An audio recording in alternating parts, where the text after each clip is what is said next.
आणि म्हणून मी आज तुमच्यासमोर हे इलेक्ट्रॉनिक मशीन हे तुमच्यासमोर आणले आणि त्याच्यामध्ये कशा प्रकारचा गोंधळ होतो आणि म्हणून ते सगळं सादर करणार आहेत.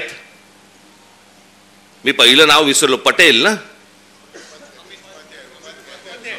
अमित उपाध्याय, आणि दुसरे कोणतरी पटेल होते. अमित उपाध्याय ना तुम्ही, यक्षित पटेल. मी म्हटलं पटेल असेल तर बरं होईल,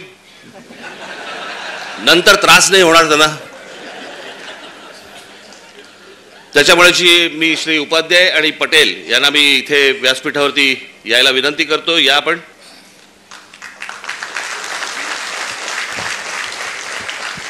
आणि आज संपूर्ण महाराष्ट्राचा सर्व पत्रकार मीडिया इथे आहे. आपणही, मी माझं बोलून झालं की इथे बाजूला जरा थांबणार आहे, त्यांचं पूर्ण झालं की मी परत आपल्यासमोर येणार आहे. तर मला असं वाटतं आपण दोघांनी महाराष्ट्राला हे सर्व जादूचे प्रयोग एकदा दाखवावेत, कळलं का? आणि त्याच्यातनं सगळ्यांचे डोळेही उघडतील, लोकांपर्यंतही हे पोचेल, काय चाललंय महाराष्ट्रात आणि देशात हेही मला असं वाटतं सर्वांना समजेल, तुम्हालाही समजेल. त्याच्यामुळे या गोष्टींकडे दुर्लक्ष करू नका. मी आपल्याला थोड्या वेळाने भेटतो. धन्यवाद. सुरू करा. आवाज येते? आवाज येते का? माझं नाव अमित उपाध्याय आणि मी EVM हटाव सेनातर्फे इकडे आमची बनवलेली डेमो EVM मशीन, ही EVM ही जी मशीन आहे ती आम्ही बनवलेली मशीन आहे, ही इलेक्शन कमिशनची मशीन नाही आहे. तर या डेमो मशीनमध्ये आम्ही इलेक्ट्रॉनिक आणि पेपर वोट दोघांची इकडे चोरी कशी होऊ शकते ते करून दाखवणार आहे. तर आम्ही हे कुठे क्लेम नाही करत आहे की अशी चोरी तिकडे झाली तशी झाली. आम्ही हे म्हणतो आहे का जर असा हा प्रोग्राम जे आम्ही याच्यामध्ये चोरीचा प्रोग्राम टाकला आहे, जर तो इलेक्शन कमिशनच्या मशीनमध्ये आहे तर तिकडे पण चोरी होऊ शकते.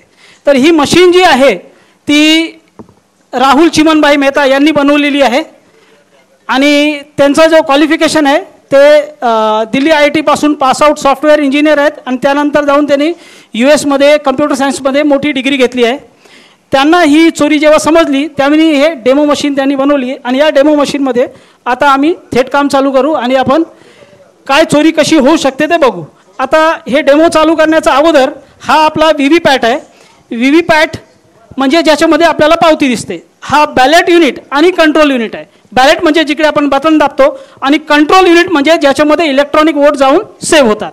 तर आपण इकडे चालू करू पहिला प्रकार. तर आपण बघू शकता बॅलेट युनिटमध्ये, मी कॅमेरामॅनला रिक्वेस्ट करणार का इकडे बघा, याच्यावर थोडं झूम केलं तर आता आपल्याला काय दिसतं, इकडे 3 कॅन्डिडेट्स आहेत.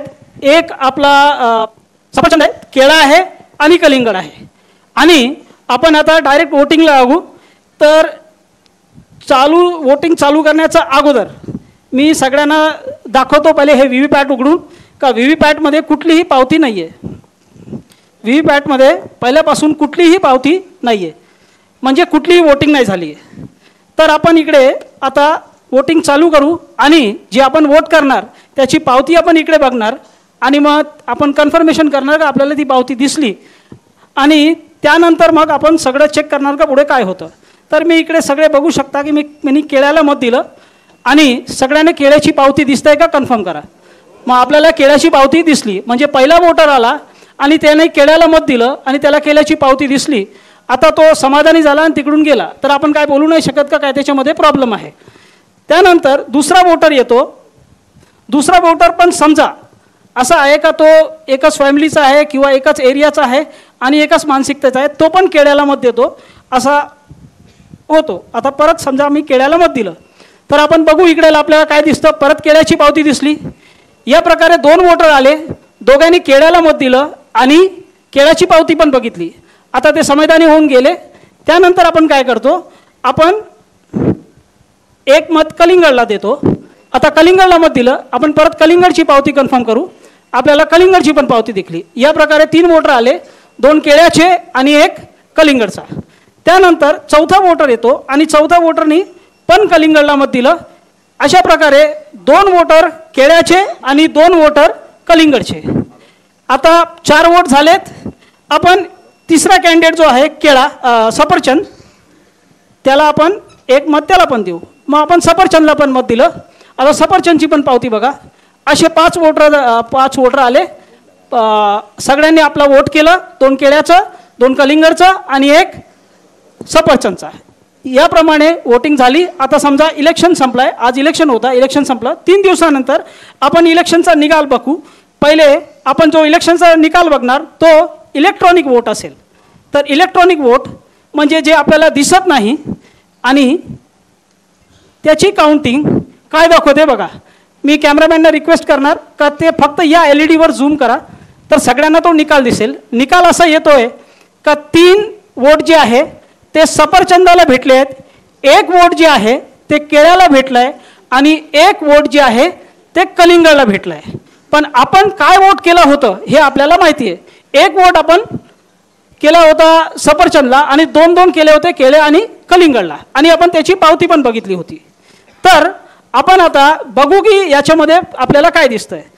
आपण हे सगळं बघितल्यानंतर आपल्याकडे एकच उपाय आहे. भरपूर आमदारांनी हे केलं पण होतं का बाबा आम्ही पैसे भरू आणि VVPATची मोजणी करू. VVPATची पावती जर 100% मोजणी केली तर चोरी पकडली जाणार असे बोलणारे बोलतात. पण तर आपण इकडे काय करू ते याला उघडू आणि चेक करू. पहिले आपण बघितलं होतं की याच्यामध्ये कुठलीच पावती नव्हती. तर एक एक करून उघडणार. पहिला हा आपण हे बघू शकता केळ्याचं. दुसरा हे बघा हे केळा, हे कलिंगड. परत बघा हे परत सफरचंद. या प्रकारे सफरचंदचे 2 मत झाले. आपण एकच दिले होते. आणि इलेक्ट्रॉनिक वोटच्या बरोबर जर याची आपण मॅचिंग केली तर 100% मॅचिंग झाली. म्हणजे इलेक्ट्रॉनिक वोट आणि पेपर स्लिपचे वोट हे 100% मॅचिंग करून आपला हा प्रोग्राम हा आपल्याला वोट चोरी करून देऊ शकतो. आता हा प्रोग्राम जर इलेक्शन कमिशनच्या मशीनमध्ये आहे तर प्रॉब्लेम आहे, नाहीतर मग आम्ही हे तुम्हाला खेळ दाखवतोय. तर पुढे काय समजायचं ते आपण समजू शकता. आता ही चोरी आपण बघितली. या चोरीला हॅकिंग नाही म्हणत, या चोरीला प्रोग्राम टाकून चोरी म्हणतात. जे आपण ऐकलंय ते हॅकिंग नाही आहे. हे हॅकिंग शिवाय कशी चोरी होऊ शकते ते आपण याच्यामध्ये बघितलं. तर ही